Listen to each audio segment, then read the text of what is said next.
Hello friends, welcome again to Charm Stories. Please subscribe to this channel and share the stories to others. Please make yourself comfortable, sit back, relax and enjoy. Now let's dive into the story. The alarm blared at 5:30 a.m., pulling Dave Godwin from his restless sleep. He lay still for a moment, staring at the cracks on the white ceiling of his New York apartment, illuminated by the soft dawn light filtering through the curtains. It was another day to prove his worth, to battle against the judgmental stares and whispered pity that shadowed him wherever he went. Transitioning from bed to wheelchair had become second nature after 3 years. The real struggle was emotional. Each morning reminded him of the man he once was, a celebrated architect, hailed as one of the brightest minds on the East Coast, blending modernity with sustainability in groundbreaking designs. The accident had taken more than his ability to walk. It had stolen his confidence and left him grappling with a void. At 36, Dave's broad shoulders and sharp jawline still exuded strength, but his brown eyes had lost the spark of ambition. His morning routine was a deliberate choreography, designed to maximize his independence. After a quick breakfast of coffee and toast, he was about to start his day when his phone rang. It was Benita Hargrove, his former partner at the architectural firm. "Dave," Benita's voice sounded tense, almost apologetic. "We need you for a presentation." The client specifically asked for the architect behind the Hargrove complex. Dave froze. The Hargrove complex. His final masterpiece before the accident. A project that revolutionized sustainable housing in New York. "Benita, you know I don't." "Please," she interrupted. "It's just a presentation. You're the only one who can truly speak to the vision. After this, I promise I won't bother you again." Silence stretched between them as Dave stared out the window, watching the city come alive. It felt like a lifetime since he had faced an audience. His instinct was to decline, but something deep inside urged him to say yes. "All right," he finally muttered. "What time?" 2 o'clock, at New York University. It's a lecture for final-year architecture students. After hanging up, Dave sat still, overwhelmed by the decision. A lecture hall full of eager students brimming with dreams. It was the last place he wanted to be. Yet, he found himself preparing, leaving his apartment earlier than necessary, not because he needed extra time but because he needed to steady his nerves. The brisk autumn air greeted him as he rolled through Washington Square Park, his favorite spot to design around before life changed. Leaves scattered in hues of orange and gold as a gentle breeze carried the scent of the season. His mind churned with doubt when he noticed a woman sitting on a nearby bench, engrossed in a book. Her beauty was unassuming. Soft curls of black hair framed her dark face, and her deep brown eyes, framed by glasses, were locked on the pages. As Dave passed by, his briefcase slipped from his lap, scattering architectural drawings across the path. Before he could react, the woman hurried to help. "Here, let me get those," she said, bending down to gather the papers. She paused, holding up a design. "This is breathtaking. The way it blends into the landscape. It's like the building is alive." Dave hesitated, his voice barely audible. It was for a cultural center. It was never built. "Why not?" she asked, her curiosity genuine. "Things changed," he replied vaguely, accepting the papers she handed back. "I'm Gloria Henshaw," she said with a warm smile. "Professor of literature at NYU. "Dave Godwin," he replied, shaking her hand hesitantly. "Architect. Or at least I used to be." Gloria's expression softened but held no trace of pity. "An architect isn't defined by their circumstances, Mr. Godwin. It's their vision, their mind.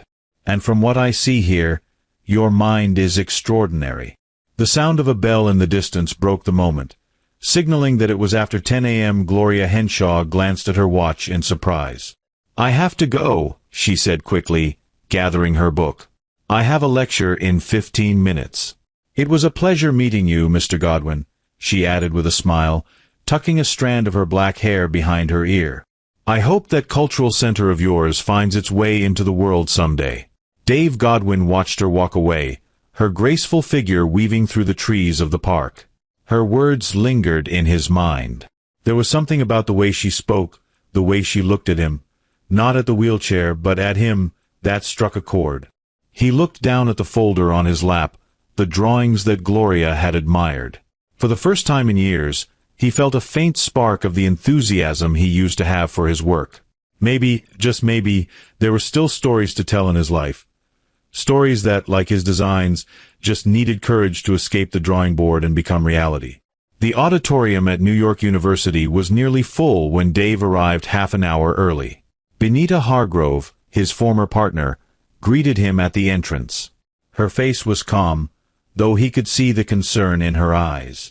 "You look great," she said with a nervous smile, adjusting the presentation folder in her hands. "The students are excited to meet the architect behind the Hargrove complex."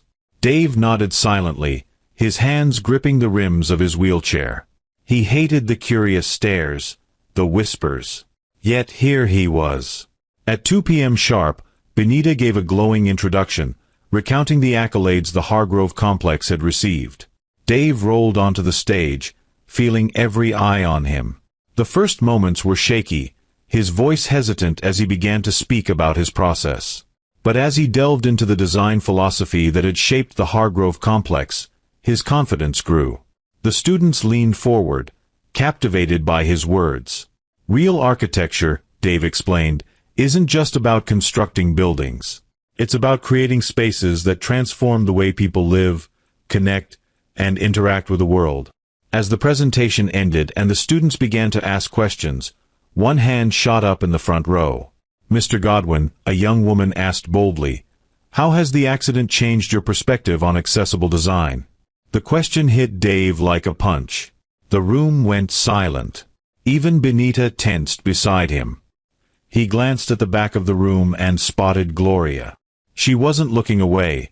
She was watching him with calm encouragement. Dave took a deep breath. "Before the accident," he said, his voice steady, "accessibility was just another box to check, a requirement for compliance. Now, I understand it's so much more. Every ramp, every counter height, every door width, it's not just a number on a blueprint. It's the difference between independence and dependence, between dignity and frustration."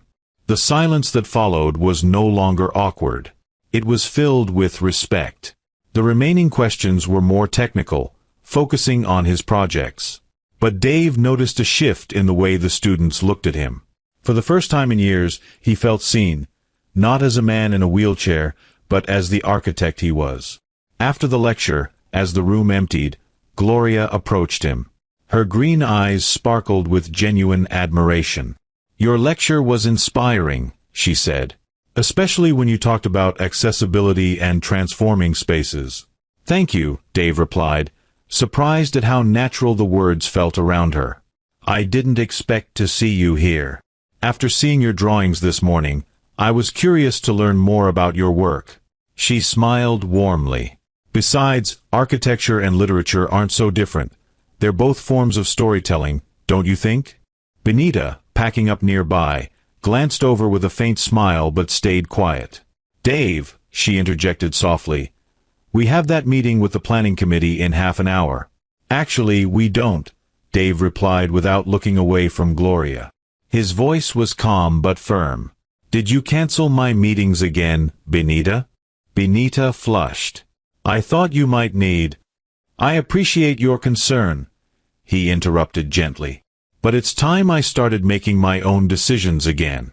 Gloria watched the exchange with quiet amusement. "Since you're free," she said lightly, "how about a coffee? I know a great place nearby." For a moment, Dave hesitated. The instinct to protect himself, to avoid vulnerability, warred with a new desire for connection. "Is it accessible?" he asked with a wry smile. "Absolutely," Gloria replied, unflinching. "And if it's not, we'll find another one. Boston's a big city." Her casual use of "we" caught him off guard. It wasn't pity, it was a simple acknowledgement of shared effort. "Then I'd love a coffee," he said. The cafe was cozy and sunlit, with wide spaces that made navigation easy. Over steaming cappuccinos, Gloria leaned forward slightly. That cultural center you mentioned. Why wasn't it built? Dave turned his cup in his hands, staring at the foam pattern. It was a personal project, he admitted. Something I was working on before the accident. After everything, I just didn't see the point anymore. And now? She asked gently. Do you still feel that way? Dave hesitated. Today was the first time I've talked about architecture in years without feeling like a fraud. Maybe there's still something there. Gloria's smile widened. You know what I tell my students about unfinished stories? Sometimes they just need the right moment to be told. Dave's brow furrowed. Why do you care so much? Gloria's expression softened. Because I believe great ideas deserve a chance to exist, no matter what. And because, she added after a pause, I saw something in you today. When you spoke about transforming spaces, it wasn't just passion, it was purpose. That's not something you used to have, Mr. Godwin. It's something you still have. Dave Godwin felt a spark deep inside him, like the flicker of a long-forgotten flame. It wasn't just Gloria's words, it was her presence, her belief in him, that made him wonder if he still had stories to tell. Through buildings, through spaces, through his own renewed purpose. What did you see in me? He asked softly, his voice barely above a whisper. Gloria smiled, her green eyes warm. I saw someone who still has stories to build, she said simply. The question is, are you ready to start telling them again? The morning after the lecture, Dave woke up with an unusual feeling. The familiar heaviness of disappointment was there, but beneath it, a restlessness stirred. His hands itched for a pencil, his thoughts drifted to half-forgotten plans and blueprints. Over breakfast, his gaze kept returning to the dusty clipboard tucked in the corner of his apartment, abandoned since the accident.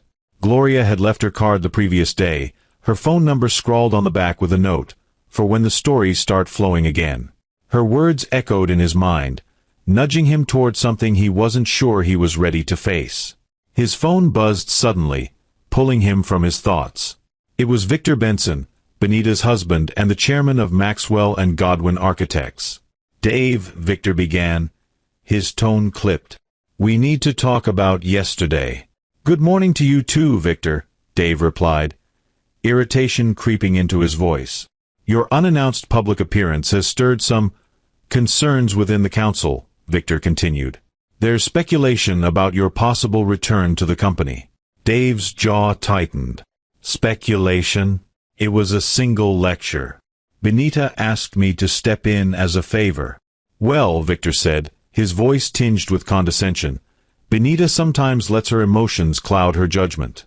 Look, no one is questioning your talent, Dave, but clients need guarantees. Guarantees of what? Dave snapped, his voice sharp. That an architect won't roll into a meeting in a wheelchair? Victor's silence was damning. That's not what I meant, he stammered, but the hesitation in his voice gave him away. Yes, it is, Dave replied, his voice calmer now but laced with a quiet fury. The irony, Victor, is that yesterday was the first time in years I felt like an architect again. And you're calling me to make sure it's the last. Without waiting for a reply, Dave ended the call. His hands shook as he placed the phone on the table. The conversation had dredged up painful memories, tense board meetings, being sidelined, and the quiet exclusion from the work he once loved. Almost without thinking, he wheeled over to the abandoned clipboard, removed the cover, and stared at the design underneath. It was the blueprint for the cultural center he had once poured his heart into. The lines were precise, the vision clear, but it was a dream he had long since buried. A notification buzzed on his phone. It was from Gloria. There's a story about a writer who stopped writing for 10 years. When he came back, the words were waiting for him. I'm giving a talk on late starts today at 2 p.m. in room 304. Bring your sketchbook. Dave hesitated, then glanced at the clipboard again. After a moment, he replied, I'll be there. The city felt different on the way to the university. Every ramp, every automatic door, every wide pathway seemed to tell a story, one of inclusion or exclusion. He had spent years designing spaces, but now he saw them through an entirely different lens. Room 304 was smaller than the auditorium from the previous day, with a more intimate atmosphere. Gloria was already there, organizing her notes at the podium. When she saw Dave, her face lit up with a smile. "You came," she said, a hint of surprise in her voice. "Apparently, I have some unfinished stories to sort out," he replied, parking his chair in the front row. Gloria's lecture was a passionate exploration of authors who turned personal adversity into art. She spoke of Virginia Woolf, Sylvia Plath, and others, but when she mentioned Frida Kahlo, Dave felt something stir. "Kahlo started painting after an accident that left her in chronic pain," Gloria explained. "She once said, 'I paint myself because I am alone and because I am the subject I know best.' She turned her pain into beauty, her limitations into expression." As Gloria spoke, Dave began sketching absent-mindedly. His pencil moved with a rhythm he hadn't felt in years, the lines forming a new version of the cultural center. More organic, more inclusive, more honest. After the lecture, as the students filtered out, Gloria approached him. "May I?" she asked, gesturing to his sketchbook. Dave hesitated but handed it over. Gloria studied the drawing, her fingers tracing the lines delicately.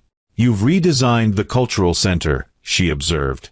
"Yes," Dave admitted. "But this time, it's different.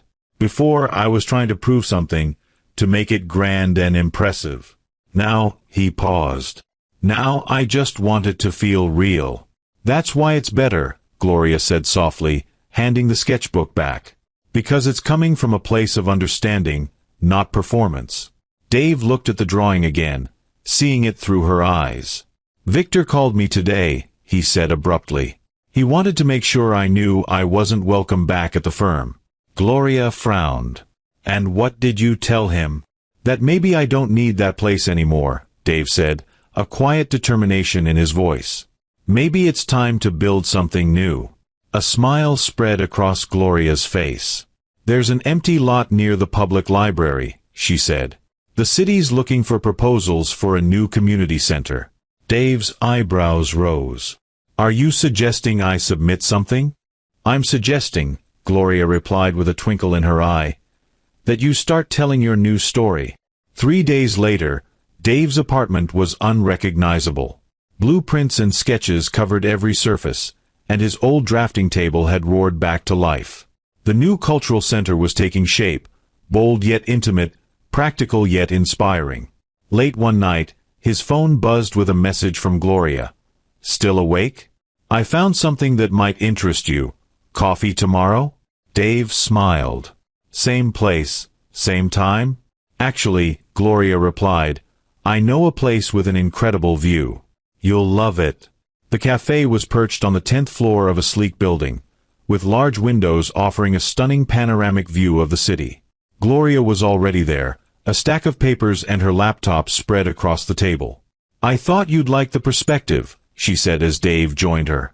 "It's incredible," Dave admitted, gazing out at the city. "But I'm guessing you didn't bring me here just for the view." Gloria grinned, opening her laptop.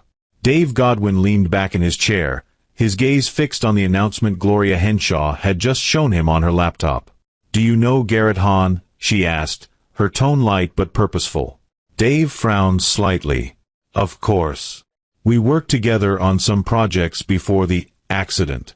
He hesitated for a moment before continuing. "He's the director of the Department of Urban Development now, isn't he?" "That's right," Gloria said, her voice brightening. "He's giving a lecture at the university next week on urban revitalization and accessibility." She turned the screen toward him, revealing the event's announcement. "And guess what one of his main topics is? The need for truly inclusive community centers." Dave felt his heart race. Garrett Hahn was known for his innovative and socially conscious projects. If anyone in the city administration could understand and support his vision for the cultural center, it was Garrett. "Do you think he'd be interested in my project?" Dave asked, his voice tinged with cautious hope. Gloria smiled knowingly. "I've already mentioned your name to him." Dave blinked in surprise. "You know him?" "He's on the public library board," she explained. "We meet regularly at cultural events." When I mentioned that I was working with you on a proposal for the land next to the library, he was very interested. Dave raised an eyebrow. Working with me? Gloria blushed slightly, her cheeks warming. Well, I've been making some suggestions, haven't I? And I thought maybe... She hesitated before continuing. I thought we could work on it together. You'd handle the architectural design, and I could help with the cultural programming. The center needs to be more than just a beautiful building. It needs to be a living space. Dave studied her, realizing how deeply involved she had become in the project. She wasn't just an encourager anymore, she was a partner. You know what's funny, he finally said, his voice soft. For the last 3 years, everyone's been telling me to move on, to accept the changes in my life. But you're the first person who's made me really want to do that. Maybe, Gloria said, her voice equally soft, because I never wanted you to change. I just wanted you to see yourself the way I see you. The moment between them deepened, but it was interrupted by the arrival of the waiter. After placing their orders, Gloria opened a folder filled with clippings and notes. About the project, she said, her tone shifting back to professional but her eyes still sparkling with excitement. I've done some research into successful cultural programs in community centers, and I've come up with a few ideas that might complement your design. As she spoke, Dave couldn't help but smile, a real, unguarded smile he hadn't felt in years. Gloria wasn't just helping him rebuild his career. She was helping him rebuild his dreams. The hours flew by as they discussed ideas. Gloria had a unique perspective on how the space could be used. Not just for traditional cultural events, but for programs that could bring people from all backgrounds and abilities together. What if we included an adaptive dance studio? She suggested at one point. I know an incredible teacher who works with dancers, both with and without disabilities. Dave immediately started sketching, adapting the layout to accommodate the new idea. We could install a system of mirrors at different levels, he muttered, more to himself than to her. And the floor. The floor could have different textures for tactile guidance. They were so engrossed in their work that they didn't notice the cafe beginning to empty for the lunch rush. When they finally looked up, the space around them was nearly deserted. Dave glanced at the sketches, now covered in Gloria's notes. I think we make a good team, he said, starting to organize the papers. It's because we complement each other, Gloria replied, closing her laptop. You see the space. I see the people who will use it. As they were leaving, Gloria suddenly stopped. Oh, I almost forgot. She pulled an envelope out of her bag and handed it to him. It's an invitation to a poetry event at the library on Saturday. I thought you might want to go, to get to know the community your center will be serving. Dave took the envelope, their fingers brushing lightly. Will you be there? I'll be reading some of my poems, she admitted, and for the first time, Dave saw her look nervous. You write poetry? He asked, intrigued. Every literature teacher has a secret notebook of poems, she said with a self-deprecating laugh. They're usually terrible. I'm sure yours aren't, Dave said softly, his eyes meeting hers. The air between them seemed to shift, no longer just about the project or his career. It was something deeper, something that made his heart beat faster. Saturday, then? She asked, her voice a little quieter. I wouldn't miss it, he replied. As Dave watched Gloria walk away, he realized something unexpected. He was looking forward to Saturday. Not just to hear her poetry, but to see her in her element, sharing her art. She had helped him rediscover his passion for architecture, and now he wanted to understand what moved her, what made her shine. The autumn drizzle painted the city of Boston in soft, muted tones. Dave Godwin adjusted his navy blue shirt, one Benita always said complimented his deep brown eyes. For the first time in years, he cared about how he looked. He was heading to the Hargrove Library, a place where he still felt completely at ease. The smooth access ramps, spacious aisles, and welcoming design reminded him that good architecture had the power to make everyone feel included. The main hall, with its vaulted ceilings and arched windows, was abuzz with the anticipation of the poetry event. When Dave arrived, he noticed a reserved spot in the front row with a card reading, reserved for D. Godwin. He smiled to himself, knowing who had arranged it. A familiar voice interrupted his thoughts. "I thought you'd like the best seat in the house." Dave turned to see Gloria Henshaw, radiant in an emerald green dress. Her dark skin glowed under the warm light, and her confident demeanor was softened by a hint of nervousness. "Are you nervous?" he asked, catching the slight tremble in her hand as she held a notebook. "Terribly," she admitted, laughing softly. "I've never read my poems in public before." "You look beautiful," he said, his voice gentle but sincere. Gloria's cheeks flushed, and her gaze dropped shyly for a moment before she was called backstage. The event began, with poets sharing verses on themes of love, loss, and hope. When Gloria stepped onto the stage, the room seemed to quiet in a new way. She adjusted the microphone and locked eyes with Dave briefly before speaking. "This poem is called Reconstruction," she began, her voice steady but filled with emotion. "Amid the ruins of crumbling dreams, I found beauty in the fractures, in the imperfect lines that tell stories. Stories of falls and new beginnings. Strength isn't in the absence of fear, but in the courage to create trembling, to redraw horizons when limits loom. And perhaps the true triumph is not in standing tall, but in finding new ways to dance, new ways to fly, new ways to be whole." The silence that followed was heavy with emotion. Dave realized tears were streaming down his face. Her words had reached into a part of him he thought was long buried. They resonated with his journey, his struggle to rebuild his life after the accident. After the event, Dave waited for Gloria in the library's small, peaceful garden. The sound of a fountain filled the space as he replayed her poem in his mind. When Gloria appeared, she still clutched her notebook, her expression a mix of excitement and vulnerability. "Well," she asked, sitting beside him on a low stool. "Was it terrible?" "It was extraordinary," Dave replied, his voice thick with emotion. "Especially Reconstruction." Was it about me?" Gloria hesitated, then smiled softly. "It was about both of us, really. Sometimes we need to lose everything to rediscover who we are." Dave reached out and gently touched her hand. "What made you start writing again?" he asked, his voice barely above a whisper. "One day," Gloria began, entwining her fingers with his, "I met a group of children at the library. They were struggling to write poems for a school project. I started helping them, and suddenly, the words came back. Different. Deeper. But they came back. Like architecture is coming back to me," Dave murmured. Gloria squeezed his hand. "Exactly.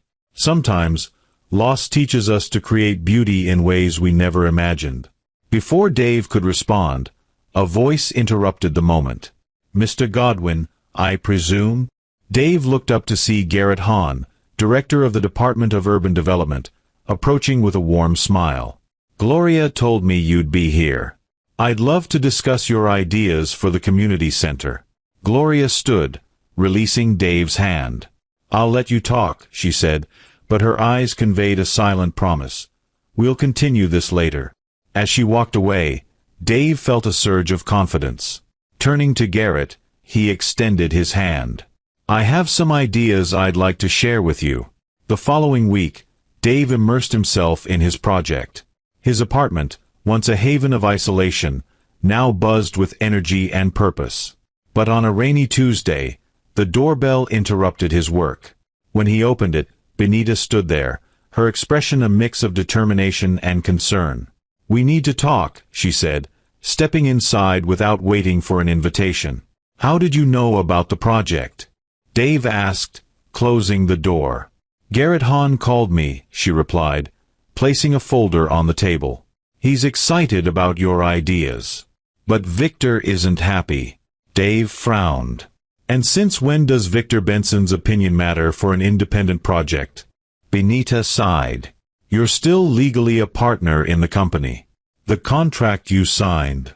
"The contract I signed when I was hospitalized and could barely hold a pen?" Dave interrupted, his voice sharp. "It wasn't like that," Benita protested, though her voice faltered. "We were trying to protect you." "No," Dave said, maneuvering his chair to the window. "You were protecting the company. And now you're afraid I'll compete with you." "Victor's threatening to sue," Benita admitted. "He says you're violating the non-compete clause." Dave turned to face her, his voice steady. "For 3 years, you've done everything to keep me away from architecture. Now that I've found my way back, you want to stop me again." His phone buzzed. A message from Gloria. "Coffee? I have news about the cultural program." Benita noticed the small smile on his face. "It's her, isn't it? The literature teacher." Dave met her gaze. "She reminded me of who I am, Benita. Not the architect in a wheelchair, not the estranged partner. Just me." Benita sighed. "I'll talk to Victor. Maybe we can reach an agreement." "No," Dave said firmly. "I don't want a deal. I want my freedom." Dave Godwin leaned back in his chair, his gaze steady as he faced Benita. "Are you willing to fight us in court?" she asked sharply. "I'm willing to fight for myself," Dave replied firmly. Benita studied him for a long moment, her expression softening slightly. Finally, she nodded. "I need the project documents for the lawyers to evaluate." "Of course," Dave said, moving to his desk. He picked up a folder and held it out to her. "Here's a copy of the preliminary design, but Benita—" He hesitated, his hand still gripping the folder. "Remember, once upon a time, we were more than business partners. We were friends." Her fingers brushed as lightly as she took the folder. "We still are, Dave. That's why I'm here, warning you." After Benita left, Dave sat quietly for a moment before responding to Gloria Henshaw's message. "I need to talk to you. Can we meet?" An hour later, Dave and Gloria were at their favorite cafe. Gloria's brow furrowed as she listened to him explain the situation with Victor Benson and Hargrove Architects. "So they can really stop you from working as an architect?" she asked, concern evident in her voice. "They can try," Dave said, surprising himself with his determination. "But I'm not giving up on this project, Gloria. I'm not giving up on myself." Reaching across the table, Gloria took his hand. "You're not alone in this fight." Her touch was warm, grounding him. "You know," Dave began, his voice softer now, "a week ago, a threatened lawsuit would have destroyed me. But now, you're different," Gloria said quietly. "Because you've found your strength again." "Because I met you," Dave corrected, and the smile that lit her face made his heart soar. "Dave," Gloria began, her voice serious, "there's something I need to tell you too." She paused, taking a deep breath. "I've been accepted into the Writer-in-Residence program at Columbia University. 6 months in New York." Dave froze for a moment. That's incredible," he said, though his heart ached. "When are you leaving?" "I haven't decided yet," she admitted. "It's a once-in-a-lifetime opportunity, but there are things, people, here in Boston that are very important to me. Gloria, I can't be the reason you turn this down." "What if I want you to be?" she challenged, her eyes shining with vulnerability. Before he could respond, Dave's phone rang. It was Garrett Hahn, his colleague at Urban Development. "Dave, we need to talk about the project," Garrett said urgently. "Victor Benson contacted me." "I'm on my way," Dave replied, hanging up. Turning to Gloria, he said, "I have to go, but this conversation isn't over." The meeting with Garrett lasted 3 hours. They not only discussed the community center project but also the looming legal battle. "Look," Garrett said, leaning back in his chair, "Victor may have influence, but this is a municipal project. If your design is the best, we're obligated to consider it." Dave nodded, though the weight of the situation pressed heavily on him. "And if they file a lawsuit?" "Then we fight," a familiar voice said from the doorway. Dave turned to see Gina Sanchez, one of Boston's most respected civil attorneys. "Gina," he said, surprised. "What are you doing here?" "Garrett called me," she explained, stepping into the room. "After reviewing your contract with Hargrove, I believe we have a solid case to invalidate it." "On what grounds?" Dave asked. "Medical coercion," Gina said. "You signed the contract less than 48 hours after major surgery, under heavy medication. Any reasonable judge would see that as exploitation." Dave felt a spark of hope. "But that means a long legal process." "Yes," Gina admitted. "But it also means they can't stop you from continuing your work on the project in the meantime." Dave's phone vibrated again, a message from Gloria. "I need to see you. It's important." 20 minutes later, Dave found Gloria in the library garden, sitting on their favorite bench. Her posture was tense, her hands twisting nervously in her lap. "I accepted the program in New York," she said as he approached. The world seemed to tilt slightly. "That's amazing," Dave managed, though his chest tightened. "Is it?" she asked, her eyes searching his. "Because ever since I said yes, I've felt like I'm making a terrible mistake." "You're not running away," Dave said gently. "You're following your dream." "What if my dream has changed?" she whispered. "What if my dream is here?" Dave knelt in front of her, taking her hands in his. "Gloria, you've taught me to fight for my dreams. I can't be the reason you stop chasing yours. It's not that simple." "It never is," he said with a sad smile. "But 6 months isn't forever." Gloria's lips trembled. "What if I don't want to wait 6 months to say this?" She leaned forward, kissing him softly. When they pulled apart, Dave cupped her face, his thumb brushing her cheek. "That complicates things," he murmured. "The best stories always are," she replied with a small smile. The next 3 weeks were a whirlwind. Dave poured every ounce of energy into completing the community center project while Gloria prepared for her move to New York. They stole precious moments together: quick coffees, late-night calls, quiet walks in the library garden. On the morning of the final presentation, Dave Godwin woke up before his alarm. Nervous energy coursed through him, not just because of the presentation but also because Victor Benson and Benita Hargrove, his former partners, would be part of the evaluation committee. The coincidence felt anything but accidental. His phone rang, breaking his spiraling thoughts. It was Gloria Henshaw. "Awake yet?" she asked softly, her voice a comforting balm. "I couldn't sleep," Dave admitted. "How did you know I'd be awake?" "Because I know you," she replied simply. "And because I spent the night writing a poem about a stubborn architect who refuses to give up on his dreams." Dave chuckled despite his nerves. "Will you let me read it sometime?" "When it's ready," she promised. "Just as your project is ready now." "How can you be so sure?" "Because I've seen you work on it, Dave. Every line you drew wasn't just precise, it had purpose. You designed every space to include, to welcome, and to transform." A knock on the door interrupted their conversation. To Dave's surprise, it was Gina Sanchez, his lawyer, carrying coffee and a thick briefcase. "I have to go," he told Gloria. "Gina's here." "You're going to rock this," Gloria said. "I'll see you at the auditorium." Gina set the coffee on the table. "Victor filed a petition last night," she said, opening her briefcase. "The day before the presentation." Dave muttered bitterly. "Of course he did." "It doesn't matter," Gina said, handing him some documents. "The judge denied the injunction. You're clear to present." The rest of the morning passed in a blur of final preparations. By the time Dave arrived at the municipal auditorium, the place was buzzing. Garrett Hahn greeted him at the entrance, looking confident. "The committee is all here," Garrett informed him, nodding toward the front row. Dave's eyes quickly found Victor and Benita seated together, their expressions unreadable. But what surprised him was Mrs. Samantha, his elderly neighbor, dressed in her Sunday best. Next to her sat Gloria, stunning in a navy blue dress with her ever-present notebook on her lap.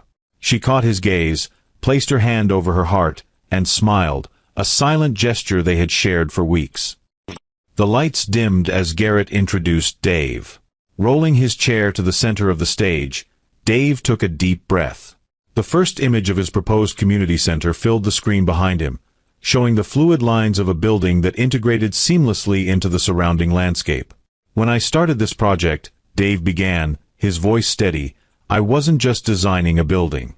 I was reimagining what it means to create a truly inclusive space.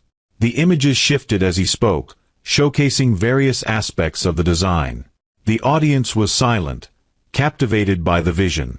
This isn't just another community center, Dave continued. It's a declaration that accessibility isn't an afterthought, it's the foundation of design. When he spoke about the cultural programming, his tone softened. With Professor Gloria Henshaw's guidance, we developed initiatives to break down not only physical barriers but social ones as well. Victor shifted in his seat, visibly uncomfortable, as Dave detailed the technical innovations of the project. Each point was a subtle reminder of Dave's skill and resilience. The true test of a building, Dave concluded, is not in its beauty or its technical ingenuity but in its ability to improve lives. This center won't just be another structure in Boston. It will be a symbol that inclusion is a right, not a privilege. The room erupted in applause, led by Gloria and Mrs. Samantha. Even Benita clapped, though Victor sat stiffly, his hands unmoving. During the Q&A session, Victor finally spoke. Mr. Godwin, he began, his tone dripping with false concern. How do you plan to oversee construction given your limitations? The room tensed. Gloria sat up straighter, ready to defend Dave, but he beat her to it. Mr. Benson, Dave said calmly, for 3 years, you've implied that my limitations make me unfit to practice architecture. Today, I've shown you a project that meets and exceeds technical requirements. As for site supervision, he added, pausing for effect, there are ramps. And when they're properly designed, they work quite well. A ripple of laughter spread through the audience. Victor's face darkened, but before he could respond, Garrett ended the session. The committee will deliberate, and the decision will be announced in 48 hours. As people began to leave, Gloria approached Dave and, without a word, leaned down to kiss him. That's for proving them wrong, she whispered, her eyes shining. Gloria, Dave started, aware of the stares they were attracting. Shoo, she interrupted. We're celebrating tonight, remember? Dave nodded, watching her walk away. For the first time since the accident, he felt something stronger than doubt, hope. The next day dragged. Dave alternated between moments of confidence and waves of self-doubt. That evening, Gloria took him to a small Italian restaurant. Over red wine and whispered conversations, they made silent promises to one another. The following morning, Dave received a call from Benita. I shouldn't be talking to you, she said abruptly. The committee is still deliberating. Then why are you calling? He asked. A long pause. Victor's trying to convince the others that hiring you is too risky. And what about you? I abstained, she admitted. Your project is extraordinary, Dave. But Victor is threatening to dissolve the firm if I support you. You have to choose a side, Benita, Dave said, his voice firm. You can't keep sitting on the fence. That afternoon, Gloria called him, her voice tinged with urgency. Can you meet me at the library garden? When he arrived, Gloria was holding an envelope, her hands trembling. Columbia brought the program forward, she said, her voice breaking. I have to leave next week. Dave took the envelope, reading the letter. You have to go, he said, though the words felt like a knife to his chest. Not without knowing the outcome of your project, she protested. Gloria, he said gently, you've taught me not to give up on my dreams. I can't let you give up on yours. What if my dream has changed? She asked softly. Dave hesitated. Then I'd say you're not thinking clearly. This is your once-in-a-lifetime opportunity. Come with me, she said suddenly, to New York. You can work remotely if you win the project. I can't, he said after a pause. Not yet. I need to see this through. Gloria nodded, tears in her eyes. I understand, she whispered. It's one of the reasons I love you. The words hung in the air, both a revelation and a farewell. This isn't an end, Dave said, holding her face. "It's just a break in our story. Promise you'll call me when the results come out." "I promise," he said. "And you promise to keep writing." She laughed softly. "I already am." Pages and pages. As they kissed, the world seemed to fade away, leaving only their unspoken vows to keep fighting, for their dreams, for their love, and for a future they both believed in. When they parted, Gloria Henshaw rested her forehead against Dave Godwin's. "4 days," she whispered. "That's all we have left." "Then let's make every moment count," Dave replied softly. The sound of footsteps interrupted them. It was Garrett Hahn, his face serious. "Dave," he said, "the committee wants to see you now." Gloria quickly wiped her tears and stepped back. "Go," she said. "Call me later." Dave nodded, watching her walk away before following Garrett. His heart felt heavy, torn between the fear of what the committee might decide and the pain of Gloria's impending departure. As he entered the meeting room where the committee waited, he realized he was at a crossroads. The next few hours could change his professional life, and the next few days would definitely reshape his personal one.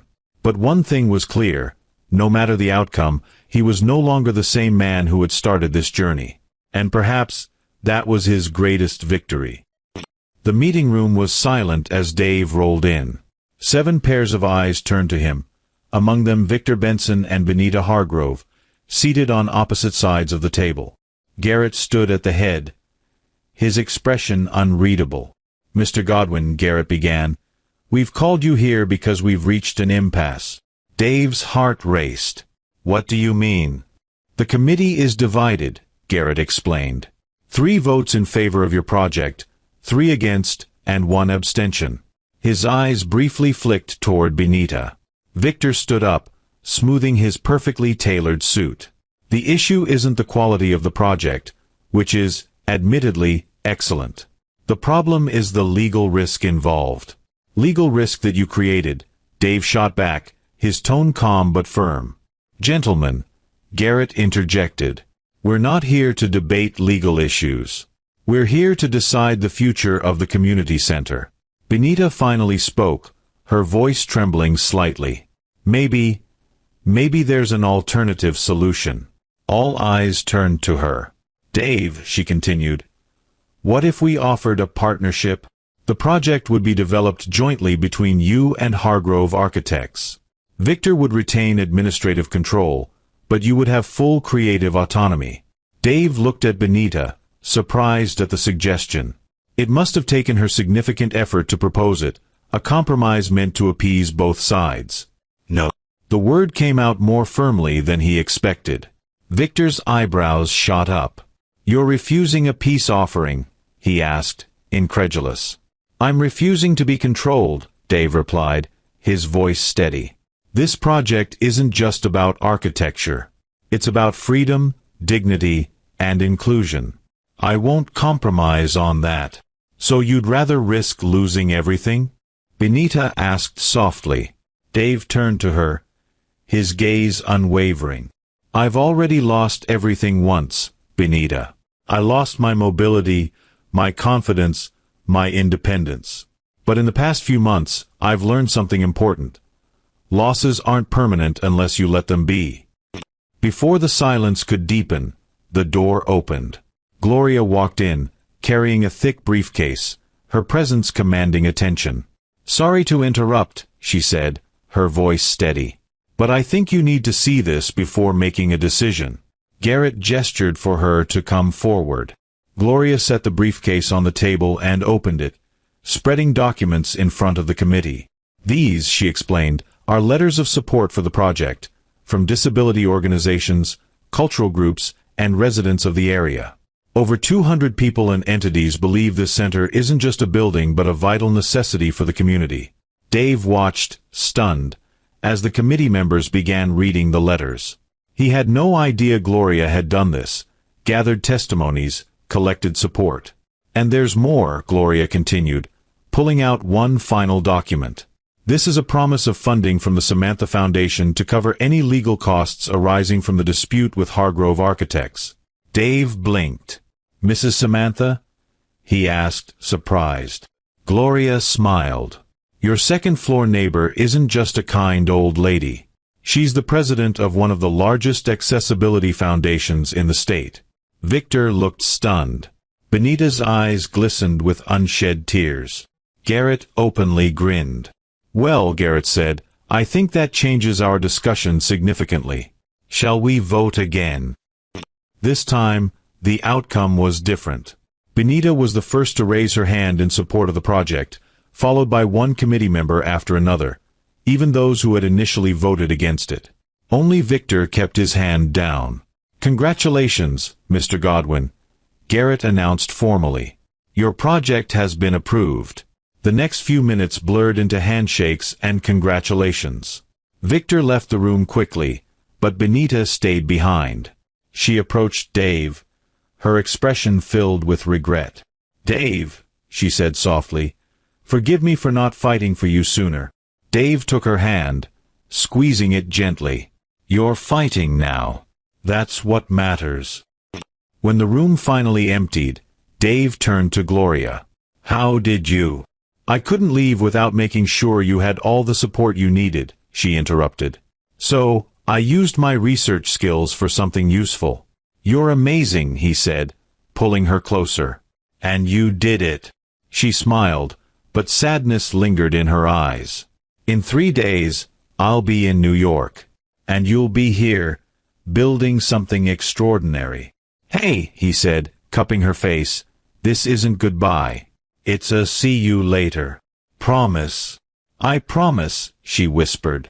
Besides, he added with a small grin, New York isn't that far. And I hear they have good architects there too. Gloria laughed through her tears. But none like you.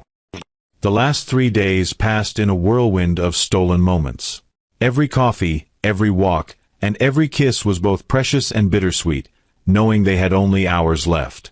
On the morning of her departure, Gloria sent Dave a message. Meet me in the library garden at 9. I have something to show you. When he arrived, she stood in the quiet garden, holding a package wrapped in brown paper. I thought you should have this before I leave, she said, handing it to him. Inside was her worn notebook, the one she used to write her poems. Gloria, I can't. Yes, you can, she interrupted gently. It's filled with everything I've written since I met you. Our moments, our dreams. I want you to keep it while I'm away. Dave carefully flipped through the pages, finding poems, stories, and even small drawings. One dated from the day they met caught his eye. I met an architect of dreams today, who draws not just with lines, but with courage and hope. His plans speak of overcoming. His designs whisper of possibilities. And in his eyes, I saw a future waiting to be built. You wrote this on the first day, he asked, his voice thick. Gloria nodded. I knew from the start you were special, even before you did. On the last page, dated that morning, she had written, I'm not writing a goodbye, but a break between chapters.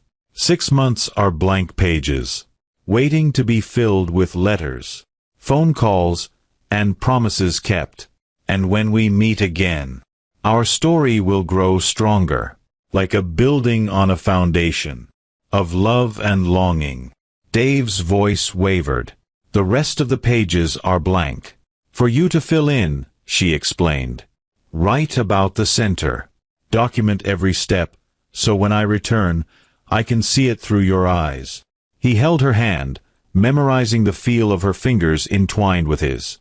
I'll take you to the airport, he said. Please, she whispered. Before they parted at the terminal, Dave handed her a small key attached to a ring shaped like a book. So you don't forget your way back, he said. Gloria smiled, tears streaming. To your apartment? To our future cultural center, he corrected, pulling her into a final kiss. The first copy, Dave Godwin said, holding out a small key attached to a book-shaped keychain. I thought you should have it, Gloria. You helped me find my way back to architecture. Gloria Henshaw took the key with trembling hands, her eyes glistening with tears.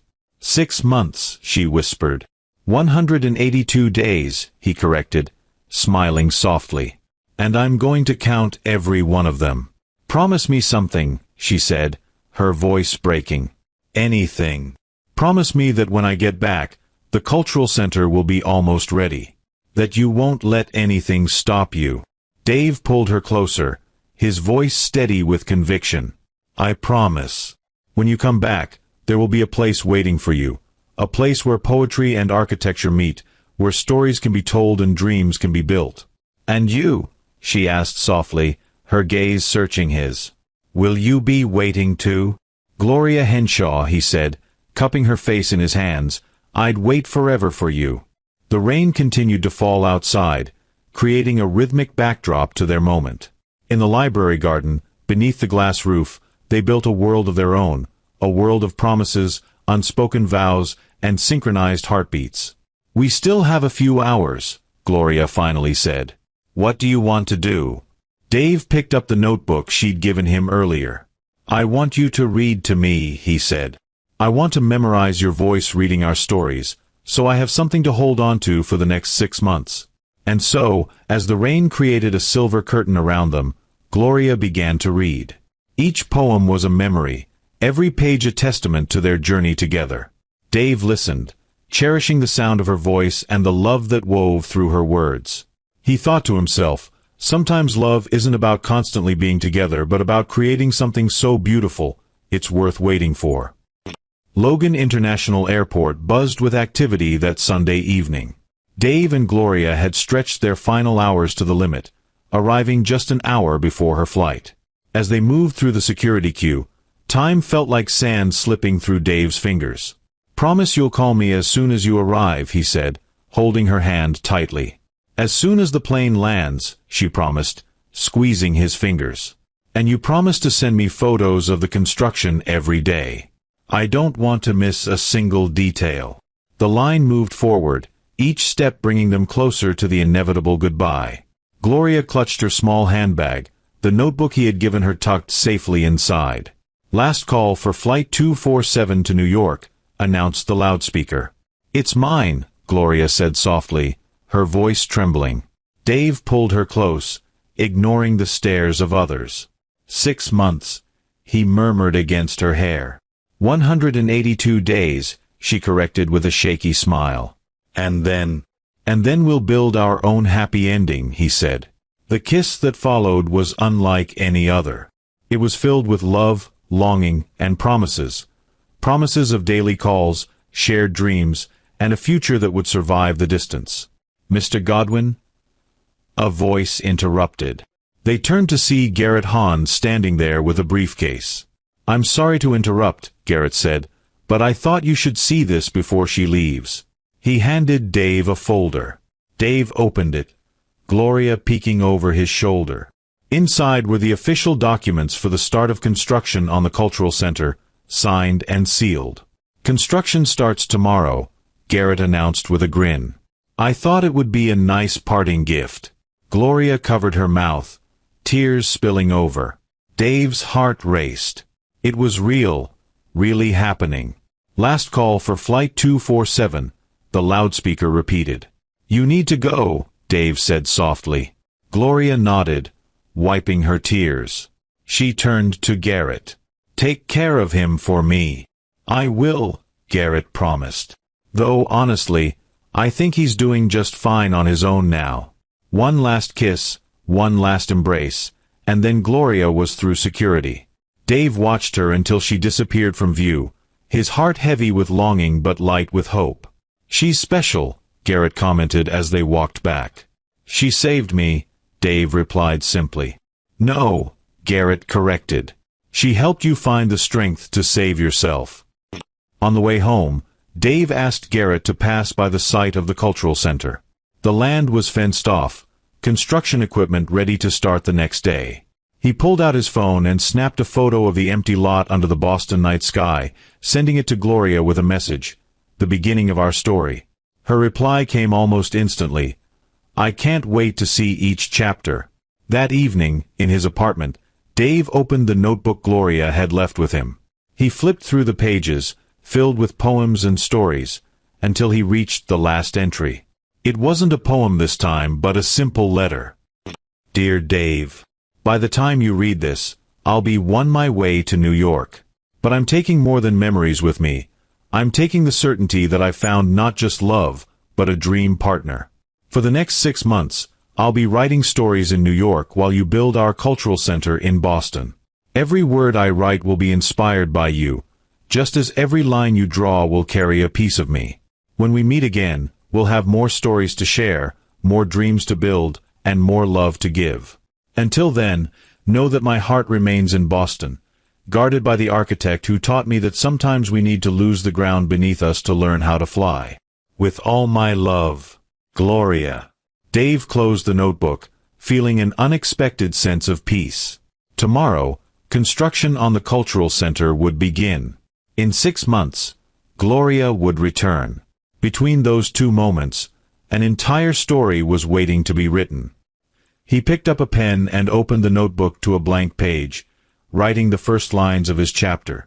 Dear Gloria, today we begin to build, not just a structure but a future.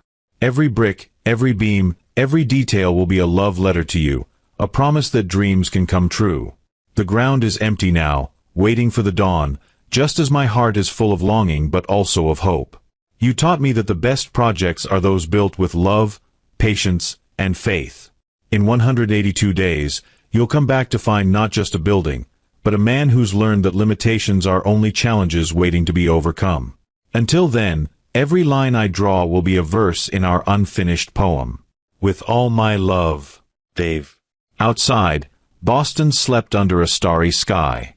Somewhere over the Atlantic, a plane carried Gloria toward New York. In his apartment, Dave smiled, knowing tomorrow marked the beginning of something extraordinary, a story of love, perseverance, and second chances. Sometimes, losing everything is how you find exactly what you need. And sometimes, the end of a chapter is just the start of something even more beautiful. I'm glad you made it to the end. I hope you enjoyed the story. Please go ahead and generously hit that like button and subscribe for more captivating tales like this. We'd love to hear from you. What lessons have you learned from this story? Share your thoughts in the comments below. See you in the next story.